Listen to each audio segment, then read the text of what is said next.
Of course, I would love to talk to you about changing your life entirely. So today I thought we would use our little 1 cup time to talk about something that has struck me the most in this whole process so far of leaving a job to do something completely different. And what that is, I don't know. It's been exactly what anybody in my position, or really any position, would want, which is people are sad to see you go, but they're not angry at you for leaving. They're very supportive and happy for you and hope all good things for you. I don't think you can ask for much more than that. Along with that has come a lot of messages from people, and they fall into 2 very distinct camps. People who say, thank you for saying what you said. Specifically, they reference an Elizabeth Gilbert quote that I mentioned as part of my announcement. So the best I can explain is to borrow from somebody else, author Elizabeth Gilbert, and this really resonated with me.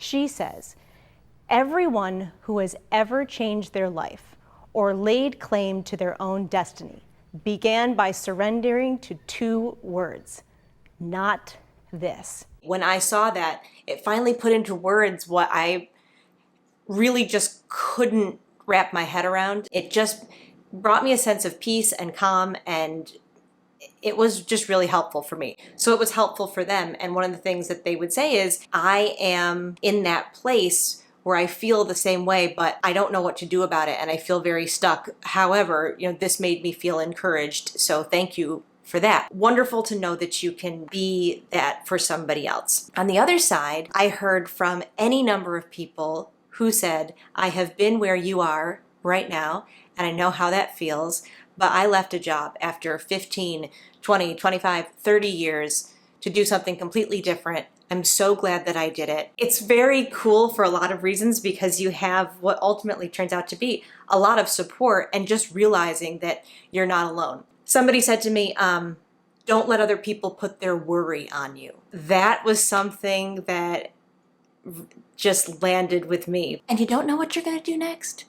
And so you don't know what you're doing next. And you just feel that, I guess I don't know if it's just concern or judgment, or maybe I think a lot of people think that I have some grand plan that I'm just not telling anyone, but truthfully, I don't.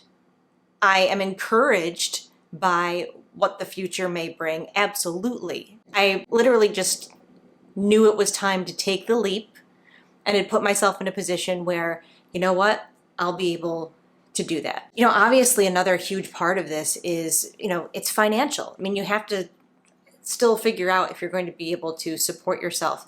And that was a big part of this as well, which was sitting back and saying, okay, what does that look like? And what's the money that you're spending? What are you spending it on?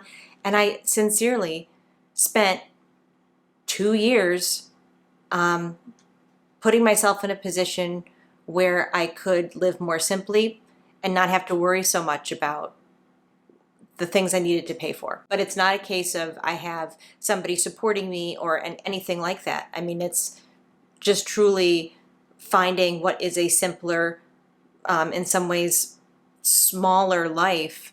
But what I'm actually buying myself is the freedom to go figure out what I want to do next. I just want to add one more thing, because when I was going through those days where I just felt down and frustrated about things, sometimes I would turn to YouTube and I would search, or I would look for a podcast, and I was always trying to find somebody like me, my age, my industry, talking about making a big change in life and yada, yada, yada. The other thing is I was interviewing a lot of people who had made big shifts in their own lives. And every time I would interview them, I would always ask, well, what advice do you give to people? To a person, they would all say, you have to make that decision, and once you've made it and once you start moving forward, those bits and pieces, they do just start to fall into place. The biggest thing though is I was doing all this searching, and I think what I was looking for was someone to tell me, yes, this is okay. And it's funny because this is a lesson I actually learned, but I didn't pick up on it until maybe just recently. I had been doing some running, and I had Googled, could I be running faster? I remember saying to my friend, I'm like, I Googled, could I be running faster? And I feel like if you're Googling, could you be running faster?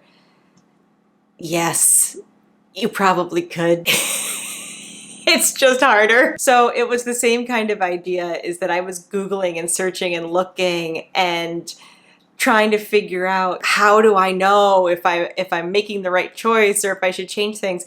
And just because I was asking the question, I already knew. The other funny thing is, over the years, I've talked to school groups and different classes and stuff like that, and I've had some students ask me about starting a YouTube channel or a podcast or something like that. How do they know if they should do it or not? It was kind of the question. And I would say, do you want to do it? And they'd kind of say, yeah. And it's that worry about, what if I admit that I really want to do something? If I show that vulnerability, if I show that excitement, what if it goes wrong? Or what if people don't like it? Or any of those million and one ways that you can talk yourself out of something. For anyone who stumbles upon this, who maybe is doing what I was doing and just looking for that, if you're here, if you're asking that question, you already know. Knowing what I know from my own experience, you are not alone. And I think that you're going to figure it out. So that's it for this little cozy chat. Feel free to subscribe, like the video. Again, leave me a comment. And no matter what, if you've made it this far, thank you for watching, and I'll see you next time.